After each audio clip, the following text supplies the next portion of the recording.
I wasn't even sure I was gonna post on this at all. Because I thought, okay, well, social media and calling, seeking attention or whatever. But then I thought, you know what, I'm gonna share it. So I haven't been working for a few weeks now. And it's been triggering, and I've been kind of bringing it up in conversation with my boyfriend too.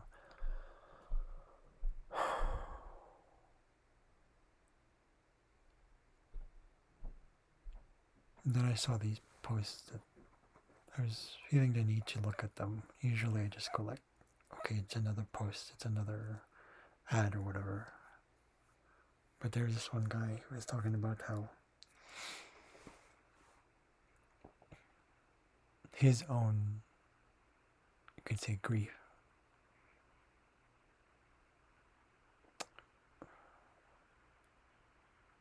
wasn't in any ad or retreat or anything like that at all. And then, because I was watching this show called Surviving Death, it's on Netflix, and then how the guy was thinking about he had to open up his own community basically, where he offered retreats, people who would grieve and all that stuff. And at the same time, the past few days I've been, well, actually yesterday I was going through this link that I saw with Teal Swan. She said that the universe is calling you to integrate, basically to dig deep and dive deep into your basic needs, or your needs, your best, or having your best interests, and really honoring that part of yourself, and seeing that, because when we go into expansion, when we grow and all that stuff, in other words, or it's not even about any methodology, it's not even about the words, it's not about any of that stuff. It's really going through it and figuring out why I feel this way, or why that is, and not even finding the answers, or even completely healing that whole myth about completion and perfection. No, I give up on that.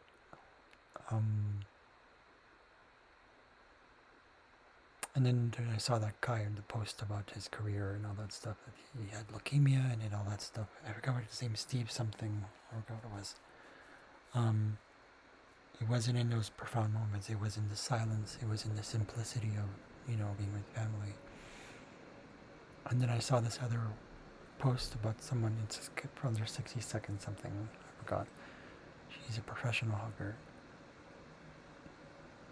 I'm pretty sure it was a sign for me to see my need really stems from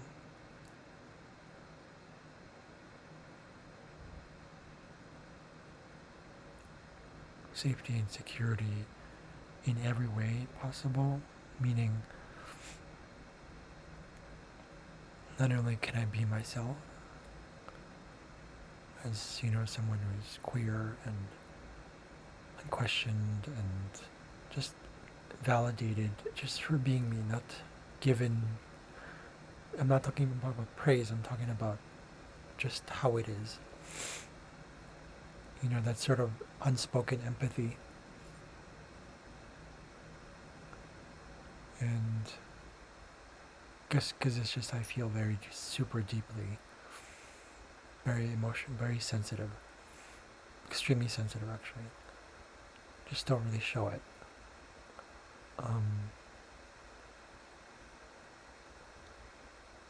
This whole thing with the work thing, I'm confused about where I'm going, but at the same time, it's hard to go into your highest excitements when your heart is very heavy, because it's not the money, it's about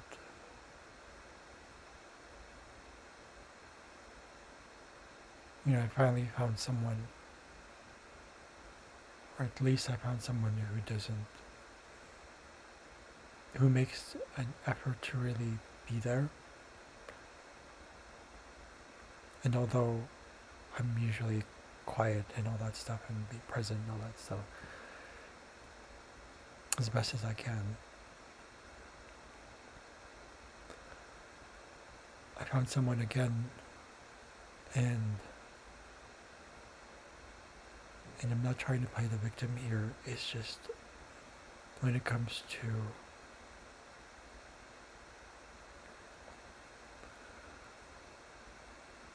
I guess you could say my turn. I feel like it's my turn again, and the last time this happened, something like this, even not even remote to this, is very different.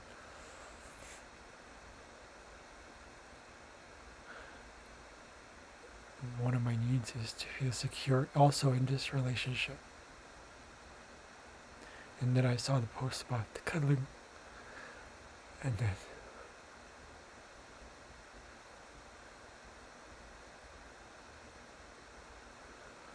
it's all it's that security, because it's it's like, why do I want that security? If I were to ask myself that question,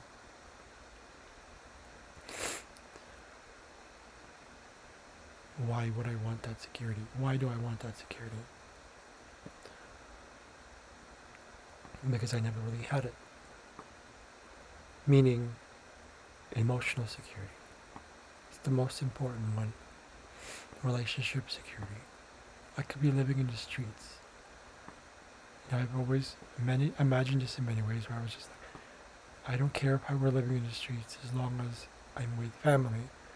I see some movies where the families stay together, no matter what. People might call them poor or impoverished, but they're still together. And I know it sounds fantastic and all that stuff, but it sounds very Disney-like. But there's a part of me, I have that, you can call it belief system.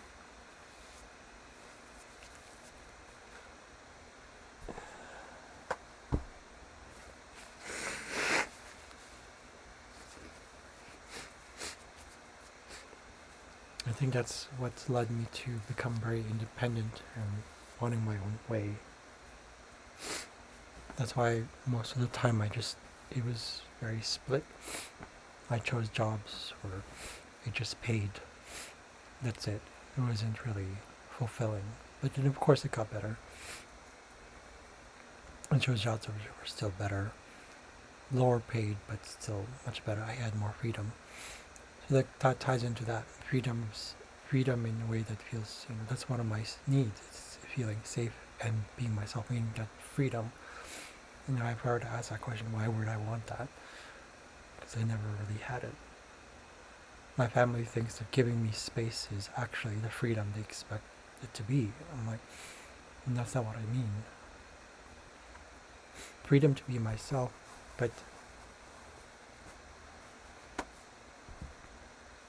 it's that nurturing thing.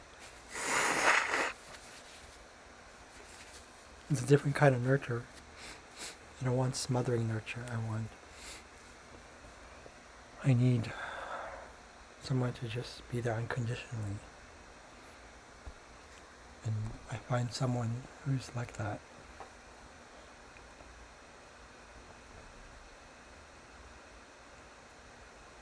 And I told him he's the only thing that's real right now. And then we didn't get to talk, and usually we would have a special day on a Sunday. And sometimes when it doesn't happen, that part of myself, and I'm not trying to guilt trip anyone, I'm not trying to guilt trip or anything, I'm just saying that it triggers that emotion. And I think that's one of the gifts of being able to post this, because at least I can just do that, and whether or not people respond, I still get to post it, and I still get to process it. As best as I can, as best as I know how, with where I am, with what I have, and what I know, and etc. So there is a part of me, to be honest, that doesn't want to lose this.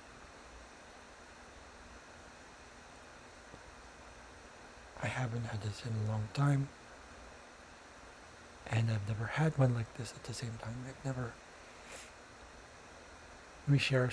We're quite different, but at the same time we share so much in common.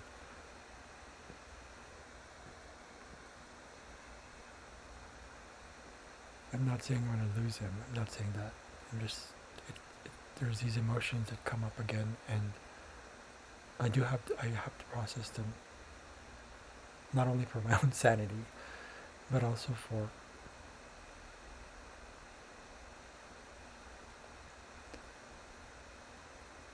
just because it's healthier, and I want to be able to be uplifting and smile and be encouraging, and at the same time, I think part of this is also like a happy cry, because I've never felt like this before at all.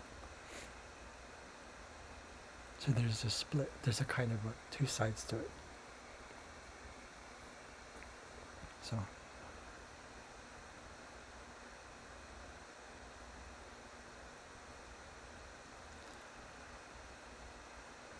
So basically what I can get out of this is, even if you're processing something, go about it and then find the gifts behind it, even in that darkness, and ask yourselves those questions like why.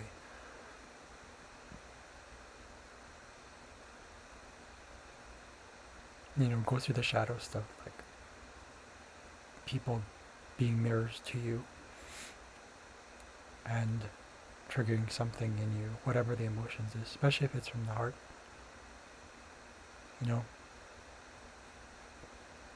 And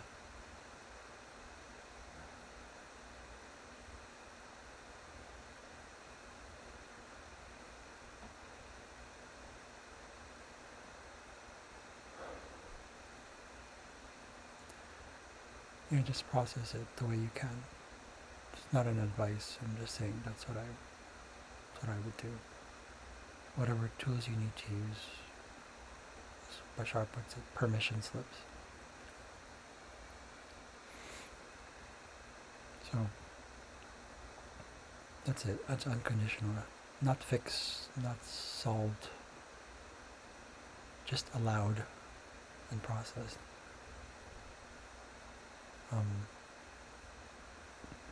Doesn't have to be anywhere. You don't have to go anywhere. You don't have to be at a specific point in time or point in your healing journey. It doesn't have to be anything. Just keep going. And it's worth doing these things because now you may see somehow that the opposite is, but the opposite the answer you might get from this is that you're blessed in so many ways. And this is one of them for me. So there's a belief in there that worries that I might not get it, because it stems from that belief that it was unspoken, and it was an unspoken belief that my parents were there, but were also not there. A family, like all of them.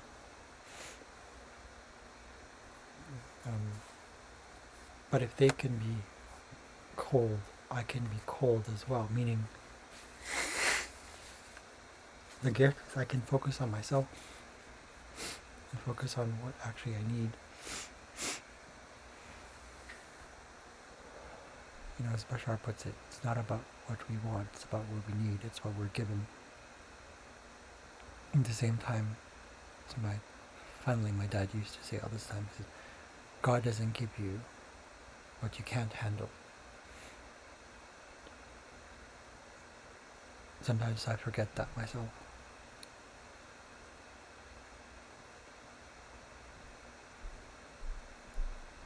When I was fasting the other day, on Friday, and then when I ate again on Saturday. Actually, before I ate, I did some qigong, I did all these other things, and it was just,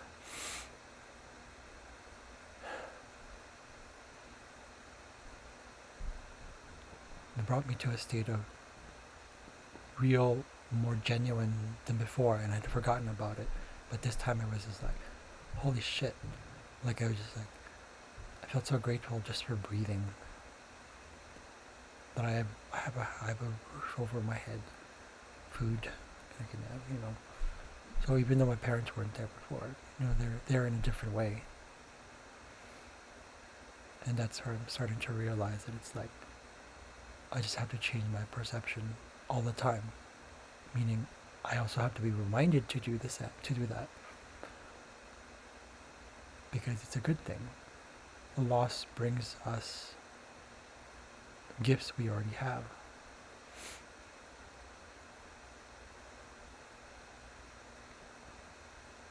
In any way, loss, that's not what it is. It's funny because it's like in the moment it doesn't feel like that.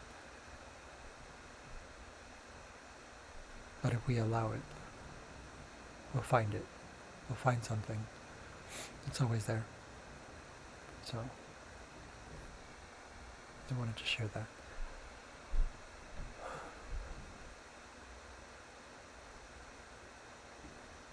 I always feel lighter afterwards. It's like rubber band effect, right? Get pulled, and then